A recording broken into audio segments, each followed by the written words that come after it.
Hi guys, I'm here again to educate you with some facts regarding the 1968 flu pandemic. First is preparation. Preparation for these disasters. They should be always be prepared or at least alert in some ways. First is don't panic.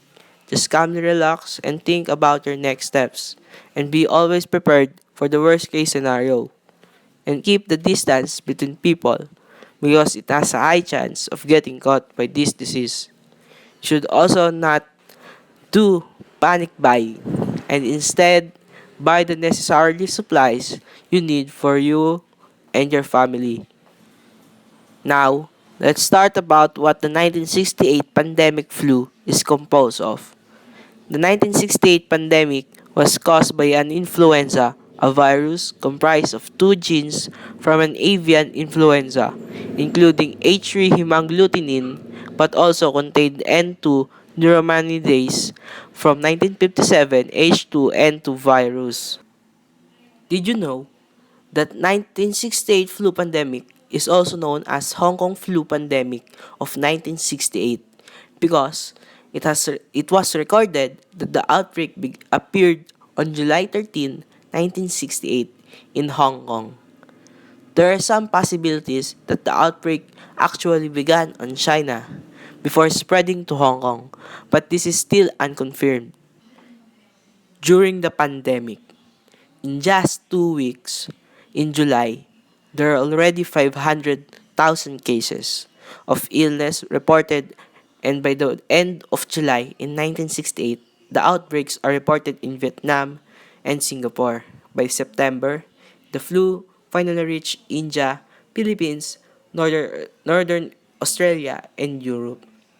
By the year 1969, it eventually reached Japan, Africa, and South America. The deaths of people estimated to be in the millions, and the US suffered 100,000 deaths. Most of the people who died is at the age of 65 or older. Many countries decided to have a quarantine to limit the deaths of many people.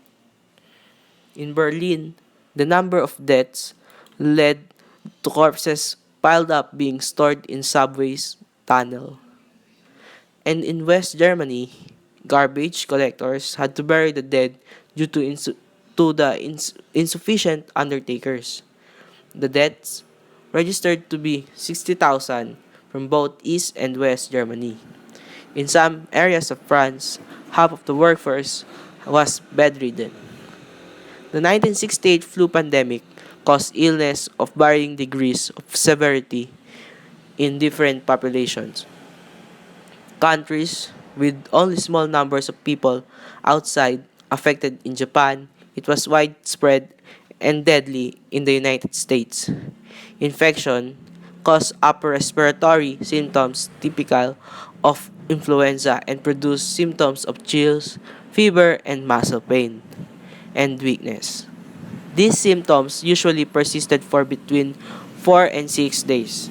The highest levels of mortality were associated with the most susceptible groups, namely infants and the elderly. Although a vaccine was developed against the virus, it became available only after the pandemic had peaked in many countries. Eventually, the deaths became lesser by the day and until the pandemic stopped. Post-pandemic, they forced themselves to go into quarantine again until disease patients can be counted in single digits before it becomes natural again.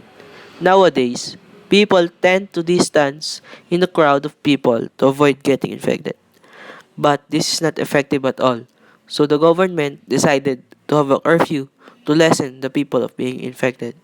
Also, there's a high chance of people having their work suspended, and that's why they have to save up an emergency money for this kind of situations to prepare the worst case scenario. This is the end of our discussion, and I hope you learned something.